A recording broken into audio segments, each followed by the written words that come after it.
Let's study for this lesson, Skinner, the prominent behaviorist, in continuing Thorndike's works or experiment in terms of the stimulus and response kind of concept in behaviorism.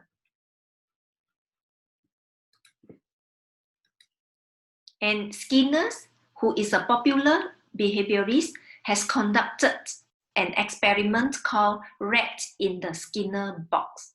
So his experiments is often called as operant conditioning. And this is the chamber created by Skinner for his experiment with the rat inside the chamber. And there is a lever that the rat is able to hold on. And also there is a little button that the rat when hold on another lever. So there is an electric circuit to be emitted. But for this level, the food will be coming out when the rat press on the lever. And this is how the experiment works. Okay, we call it operant conditioning experiment, the rat, the Skinner box. So the chamber was designed to teach rat how to push the lever. And in that experiment, the rat can perform by pressing on the lever, and one of the lever release food that the rat is able to take it. The rat is a hungry rat. And when another lever is pressed, so it gives the rat an electric shock. So that's a kind of environment in the chamber. And that's a chamber that can train the rat. The rat was very active in the experiment, and this rat is called as operant, which means that it is operating the environment and active in the environment to explore about the environment. So what do you think in terms of the outcome of the experiment? Of course, the rats learn. The rats are able to press the lever for positive functions in order to release food for his consumptions, because the rat is really hungry. But the rat will never press on the negative functions to experience the electric shock. So the positive function is actually the setting of the positive reinforcement given to the rat. However, there is this electric shock given to the rat, and it is called as negative reinforcement to avoid the behavior of the rat, okay, to press on the lever. So that's negative reinforcement. But the lever with the food, so the rat will keep doing that behavior in order to get the food and to fill his stomach. So this is the experiment of a Skinner box, and it is often referred to operant conditioning. As opposed to Pavlov's experiment on classical conditioning, so in operant conditioning, the behavior occurs as an automatic response to some stimulus. And the organism, the rat or the cat, is passive. However, in a Skinner's operant conditioning, the organism is active. The rat is active. It is operant conditioning means the behavior change according to its immediate consequences through pleasant or unpleasant consequences, which able to mold or modify the behavior of the rat. So of course, pleasant consequences is preferred compared to the unpleasant consequences of that behavior. So the rat learned in order to get a pleasant consequences. And also the rat will practice more that behavior in the chamber. So that's a basic understanding about operant conditioning. So there are these pleasant consequences of the behavior in which the reinforcer can be introduced in order to foster the consequences, okay, in order to strengthen the behavior and increase the frequency of the occurrence of that behavior. However, in terms of the unpleasant consequence, so we can actually introduce a punisher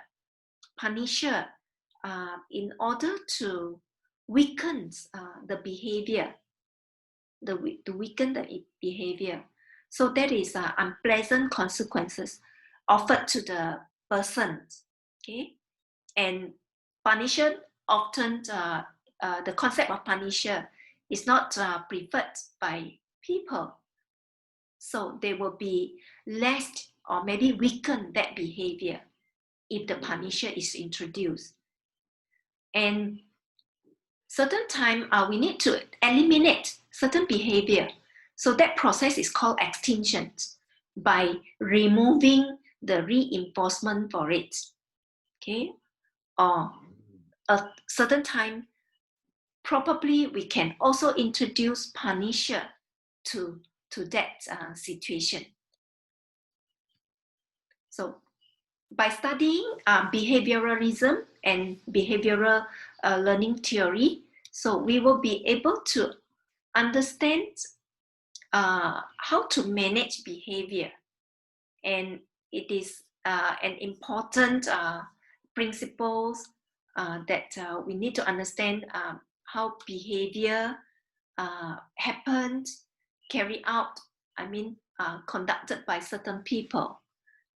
So the principle is reinforcement, punishment, and some other concepts that has been explained in this lecture. And for teaching and learning, so if you want to teach certain good behavior and also carry out some strategies in order to foster some behavior. So this is some ways that we can manage and also learn about how behavioralism can affect on us. So let's take a look on the overview of the principles of behavioralism. There are two main principles that we can view from here. One aspect of the principles is to foster or is to strengthen the behavior by the operants. And another aspect is to weaken the behavior by the operants. So in order to strengthen, frequently, so we will be introduced with the principles of reinforcement, okay, positive reinforcement in order to strengthen the behavior. Or maybe we can introduce negative reinforcement to terminate an aversive stimulus contingent upon response. And there is a principles of PREMAC principles in which the behavior is fostered by allowing the learners to gain something that they like, okay, to have chance to listen to the records, to the music, if she has done on some behavior, which is the homework. So this is principles called PREMAC principles. And to weaken certain behavior, so the most obvious or maybe popular strategies is to introduce punishment. In which, for example, a person named as JJ smokes fewer cigarettes since his wife started cutting off the tip right after he lit up his cigarettes. So this is a punishment introduced to reduce the behavior. And there are other ways to remove a reinforcer, okay, as to weaken the behavior, which is to extend, to ensure that the break the existing contingency between response and the reinforcer. So extinction of a behavior. For example, to not to pay attention, okay, to a certain students who always wanted to gain attention from the teachers or the classmates. So not to pay attention is to extend that behavior. And very often, the response cause, any kind of behavior that is done will incur cost. So that is also able to weaken the behavior. And a popular one for children, to give a person time out in order for the students to reduce their temper. So we give him a time out quietly at the hallway for some short time. So that is to give or to weaken that, bad-tempered behavior. And the students will not carry out that behavior again and again. So he will be more controlled in terms of his behavior. So this is a chart that credit to Driscoll of his textbook, and it's able to present some principles of behavior and how do we manage through certain strategies, certain ways of weaken it or strengthen certain behavior that we want. And implication to the instructions upon understanding of behaviorism and the principles of behavior. So in teaching and learning, or carry out instructions in the classroom or in the online or technological enhanced environment, usually the implication, one of the area of implication is the use of program instructions to develop and also to foster some efficient on certain learning skills, in which drill and practice is introduced, or maybe the courseware is able to introduce some kind of question and answers for students to learn and to grasp the key idea of the new content that the students are learning. So this is often carried out in the mathematics class for students to keep trying on some mathematics concept. For example, fractions, so they can practice it and drill on that concept and solve the problems in the fractions. So that will foster the behavior. And another aspect of the implication to the instructions is that educational objective often should be stated in the behavioral terms. This notion is also practiced in the current instructions design or in the current instructional practice. For example, the words such as think, understand, know, decide, interpret, comprehend, or learn, these are some terms which is non-obvious in terms of the behaviors. But some of the words, for example,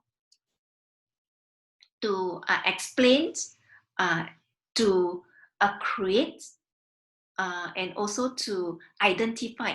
So these are the terms which is more preferred, in which we can obviously observe the behavior demonstrated by the learners if we introduce it in our educational objective. So that's an implication of behaviorism in education. And also there are like students guided through initial use of the information or skills often is very much influenced by the behaviorism. They are guided step by step. And in behaviorism, the teachers often ask the students to practice until they're familiar or fluency to gain certain understanding on the mathematics or maybe on the science problem solving steps.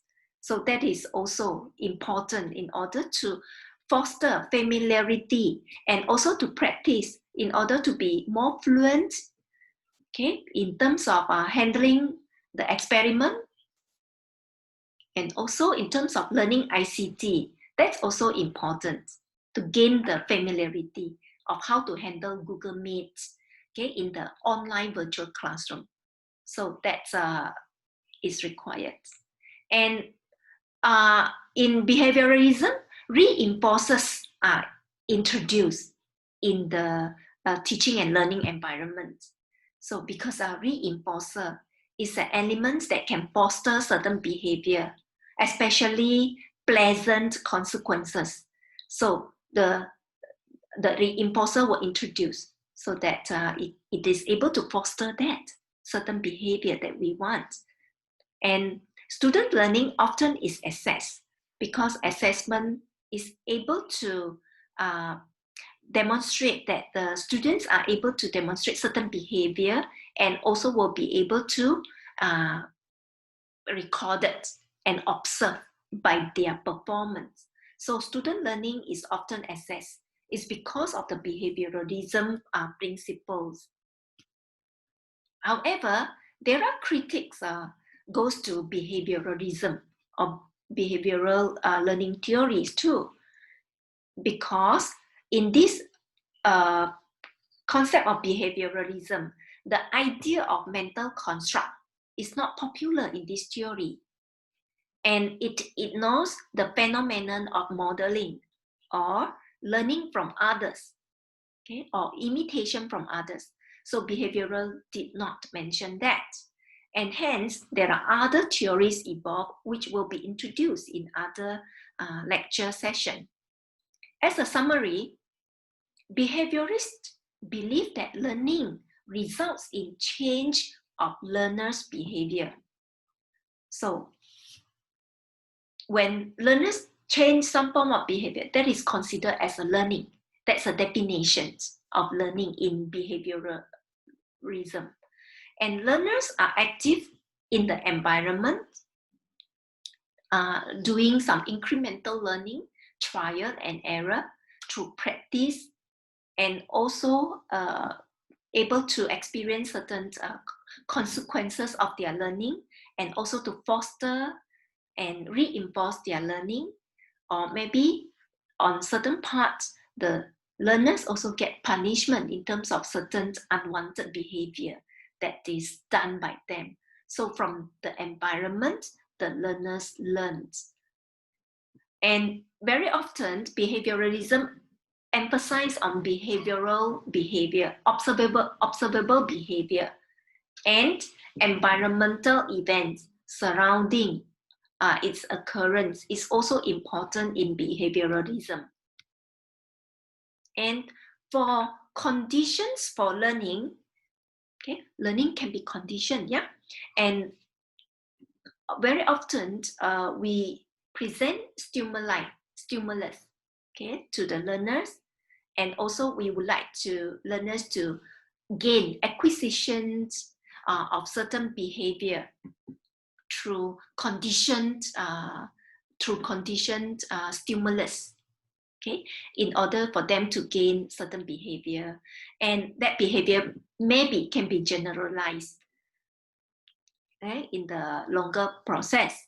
And learning is also incremental, and learning is via trial and error, and also continuous practice in order to get the correct answers or the correct steps. And learning concept is very much rely on SR, stimulus and response. Hence, there are this concept on reinforcement, okay, reinforcement or stimulus introduced in the teaching and learning in order to guide behavior, to strengthen behavior or to weaken certain behavior towards the cultivation of certain behavior that is desired. And therefore, in teaching and learning, we introduce positive reinforcement and also negative reinforcement. To end the lecture for this session on behaviorism, so there is this reflection question. How has behavioral learning theory affected on your learning and your self-development process in your life or in your career? Can you share with us your experiences? And these are some references used. We credit our lecture content to some of these references.